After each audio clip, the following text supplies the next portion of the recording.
I wanted to do this video today on titled Social Distancing from Toxic Traits and Spiritual Vetting. That's the title of today's message, but we're going to talk about how the people we allow to enter and influence our lives can have a real negative impact on our spiritual health. And we'll go over a few today, and I will do another video tomorrow about some other types of people that we should steer clear of. But it's true, in the book of Proverbs it says, walk with the wise and grow wise, but a companion of fools suffers harm. And that is Proverbs 13:20. And so the Bible has a lot of relevant guidelines for who we should really allow ourselves to be associated with, or to let into our lives to influence our choices and our thinking. And we're going to cover a few no-nos today. And I'll turn first to Proverbs 4:14 through 17, and we'll see what it has to say. And this particular bullet point that I'm going to be doing right now is on violent and criminal people. So, like, have you ever heard of a story about how somebody was caught up with somebody who was in the wrong sort of way with the law? They were making some very bad choices. Like, I've heard stories about where people were caught up with people who were in gangs and they ended up losing their lives as a result of being associated with a certain type of people. And it's not saying that we look down on people who are struggling with sin, or sinners, or people who have yet to come to know Christ. It's not saying that we look down on them or we think less of them. But we got to be careful with who we allow to influence our lives, or who we get caught up with, because sometimes getting caught up with just one wrong person can lead to a whole 9 yards of all sorts of problems. We've heard of people who have dated the wrong people, and that person ended up becoming like a crazy stalker, and there's been lives that have been lost as a result of that. So we got to exercise some discernment about who we allow to get close to us in our lives, or who we allow to really connect with. And that's the whole goal of this message today, is to just lay out a few simple guidelines that will kind of help us make better choices in who we run with. And so I'll first start, I said I was going to start with Proverbs 4:14 through 17, but I'm going to take this in order. So I'm going to start with Proverbs 1:10 through 19. And we'll see in Proverbs 1:10 through 19, it says, my son, if sinful men entice you, do not give in to them. If they say, come along with us, let us lie for innocent blood. Let us ambush some harmless soul. Let's swallow them alive like the grave and whole, like those who go down to the pit. We will get all sorts of valuable things and fill our houses with plunder. Cast lots with us and share the loot.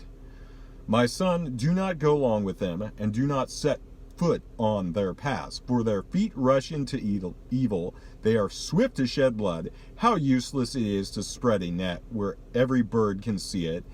These men lie in wait for their own blood. They ambush only themselves. Such are the paths of those who go after ill-gotten treasures. It takes away the lives of those who get it. And so it's saying, be very careful. If somebody is on some kind of criminal path, if they're, like in this case, it's saying if you encounter somebody that says, come on, let's go rob someone. Let's go fill our houses with the loot we plundered. It's saying, do not go along with such people.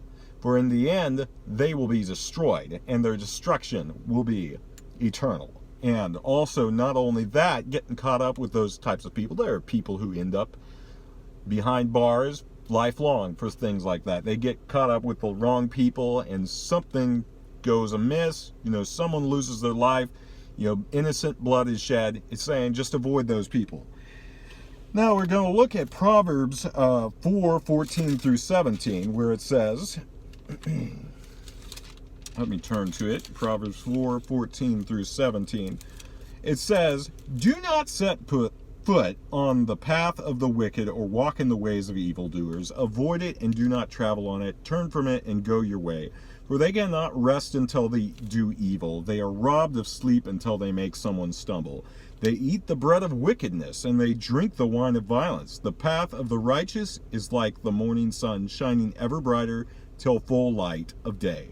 But the way of the wicked is like deep darkness. They do not know what makes them stumble. And so we see the characteristic here is there's certain evil people that cannot seem to rest until they cause somebody to trip and fall and join them in whatever they're doing. And so it's saying avoid such people.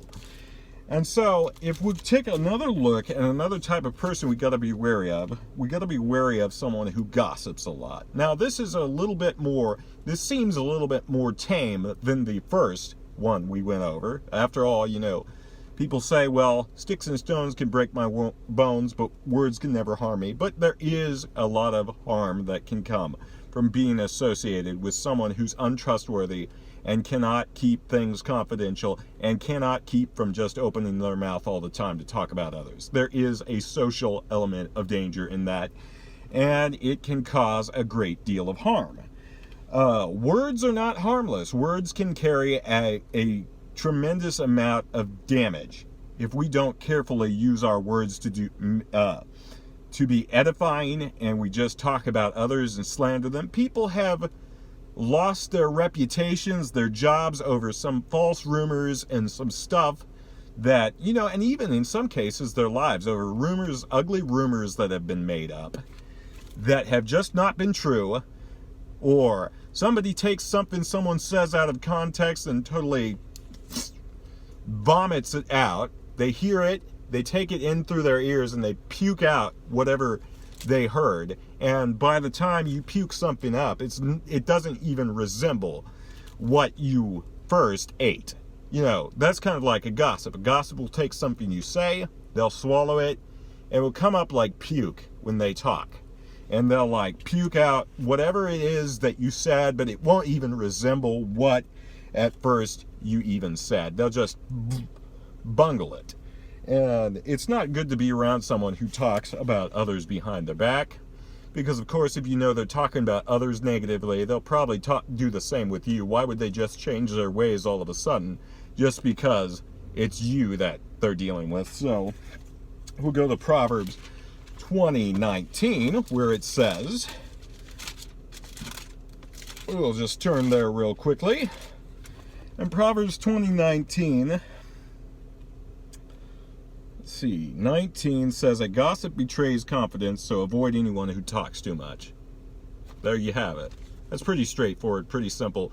It's like if somebody talks a lot about other people behind their back, they're not going to just make some magical exception for you. Just don't think they will just change all of a sudden, just accommodate you.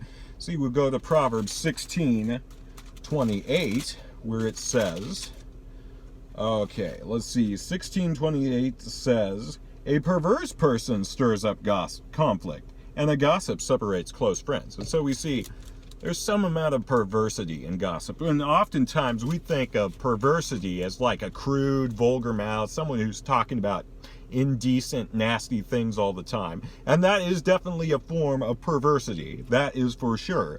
But, it's saying here that a gossip itself is a form of perverse speech. And it's not something that the Lord is pleased with. It's not a form of wholesome speech.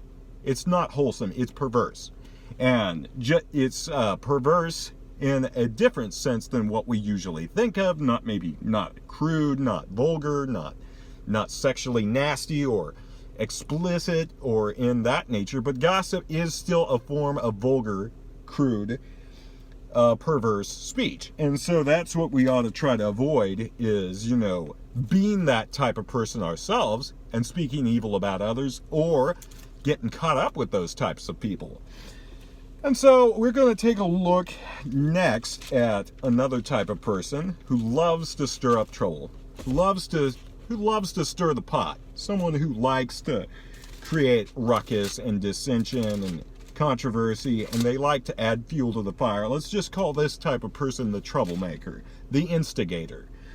That is a good word for them. And so it says,